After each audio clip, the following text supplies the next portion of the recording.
Okay, every year I tend to review a documentary based on the works of horror for part of the Horror-athon. A buddy of mine who's huge into horror let me borrow his 100 Years of Horror, the complete collection. This is a 5-disc set that is approximately 750 minutes long. So if you want to do the math, that's like 12 and a half hours. Covering the following topics: Dracula, blood-drinking beans, Frankenstein's friends, Baron Frankenstein, Dr. Jekyll, Mr. Hyde, werewolves, Bela Lugosi or Bela Lugosh, Boris Karloff, ghosts and phantoms, witches, demons, mutants, freaks, and scream queens, girl ghouls, maniacs, gory gimmicks, sorcerers, aliens, mummies, zombies, mad doctors, man-made monsters, giants, and dinosaurs. So essentially, each one of those sections is kind of like a little 20-minute to half-hour long, a little vignette giving you a pretty good overview of the specific subject matter. Now, of course, this came out in, I think, like mid-2000s. Yeah, it came out, this was released 2006. So there are certain things that did not make it into this. This is primarily some of the older, more classic horror. As you can tell, that as I read through the names, it was, Bela Lugosi, Boris Karloff, as well as Lon Chaney. So you're not going to get, Robert Englund. You're not going to get anything that's actually really that recent. I mean, this is primarily almost from like the 1900s to like the real early 2000s. I mean, there's no mention of Scream, so to let you know exactly how far back this actually kind of goes. And it's interesting because when you listen to it's done by Christopher Lee, so right there it's fairly legitimate. The biggest problem I ran into with this is, since we're covering so many things, and lots of people do kind of cross back and forth, like, someone's up for Dracula, they mention Bela Lugosi, and that gets repeated during the Bela Lugosi parts, is some pieces of dialogue are actually repeated several times. One is something to the effect of, the only thing is inconsequential is the budget or the critical reviews. Which more or less meant that regardless of what the budget was, nobody cared, and critics hated it. As well as regardless of how the critics panned this, it still did a good enough job to get the fans of the genre to be excited by it. You have moments like that that are constantly repeated, fairly often. The unique thing was during the one for Scream Queens. When we think of it now, we think of people who primarily just scream and they primarily look good. Ironically, some of the older Scream Queens are kind of like, there was a time when you had to be an actress to become a Scream Queen, not just become somebody who, didn't mind being partially naked and covered in blood for a movie. And that was pretty interesting. Some of this other goes back to some of the older guys, like some of the Boris Karloff stuff is fantastic stuff.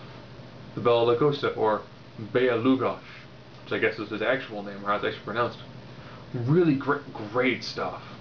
They're talking about some of the really older movies. Some of these are in black and white, and that's where this documentary really shines. It's predominantly, those eras. You have lots of the bits from the silent film era. You have the Universal era. You have the Hammer films. You've got, all these different genres going through it. And a lot of times you hear people talking as Hugh Hefner's in this a lot, because he apparently is a huge horror buff. I know he was a huge film buff, old school film, but he apparently was a huge horror buff too. Those people like John Carpenter and people who've worked on some of the earlier makeup work. And it's done really well. Now, of course, each segment is like a half an hour long. So you get a pretty decent overview.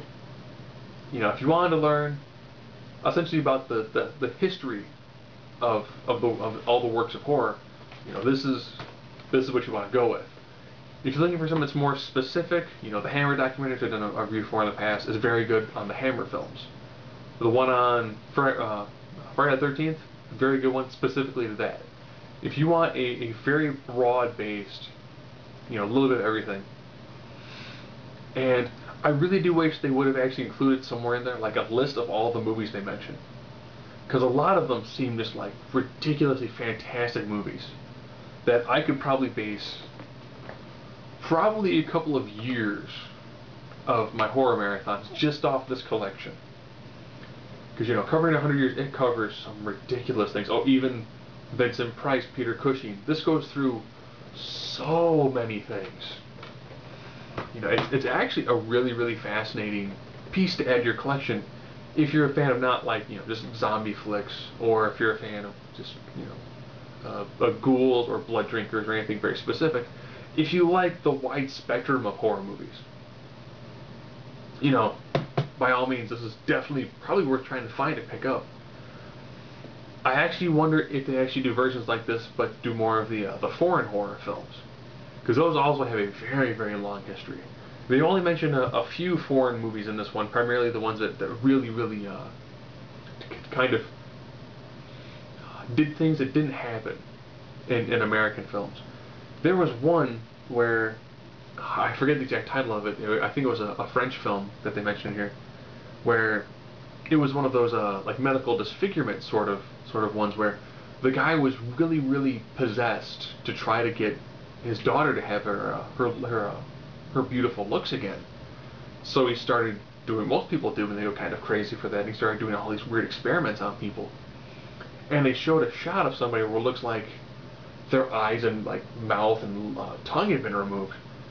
And it's a movie was in between the black and white and color era, where they did certain scenes with a little bit of color to them, and it looked very, very gruesome. You saw like the pins and the scissors and all that, and I was like, well, that looks really gruesome for something that was probably done in like the 50s. But it covers you know everything from like the stop motion monsters to black and white to silent films to everything.